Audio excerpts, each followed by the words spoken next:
پاک فوج نے افغان طالبان فورسز کے منوجبہ کیمپ بٹالین ہیڈ کوارٹر پر کامیاب جوابی حملہ کیا ہے۔ بٹالین ہیڈ کوارٹر مکمل تباہ ہو گیا ہے۔ پاک فوج نے افغان طالبان فورسز کے منوجبہ کیمپ بٹالین ہیڈ کوارٹر پر کامیاب جوابی حملہ کیا ہے۔ بٹالین ہیڈ کوارٹر مکمل طور پر تباہ ہو گیا ہے۔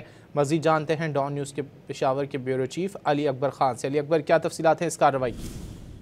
جی، رات گئے افغان فورسز نے جو ہے بارڈر کے مختلف جگہوں پہ، جس میں باجوڑ، کورم ایجنسی، انگور اڈا اور مختلف مقامات جو شامل تھے، وہاں پر بلا اشتعال فائرنگ شروع کی، اور جس پہ پاک فوج نے جوابی کارروائی کی، اور انگور اڈے پہ جو ان کا افغانستان کا جو کیمپ تھا اس کو تباہ بھی کر دیا، اور اس پر پاکستان کا جھنڈا بھی لہرا دیا۔ اس کے ساتھ ساتھ جو دوسرا جو دہشت گردوں کا کیمپ اور بٹالین ہیڈ کوارٹر ہے منوجبہ، تو اس کو بھی کامیابی سے جو ہے نشانہ بنایا ہے اور اس کو تباہ کر دیا گیا ہے۔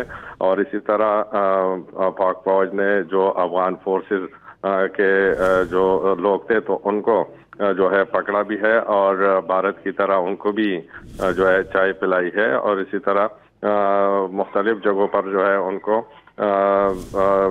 بے شرمی کا سامنا کرنا پڑا ہے۔ اور اس وقت جو پاک افغان شاہراہ پہ تورہم بارڈر ہے تو وہ بھی غیر معینہ مدت کے لیے آمد و رفت کے لیے بند کر دیا گیا ہے، اور ہر جگہ پر جو ہے وہ جو افغان فورسز اور ان کے ساتھ جو ٹی ٹی پی کے لوگ تھے تو ان کو جو ہے پسپا کر دیا گیا ہے، اور بڑی تعداد میں لوگوں کو مارا بھی گیا ہے۔ بہت شکریہ علی اکبر خان ان تفصیلات کے لیے۔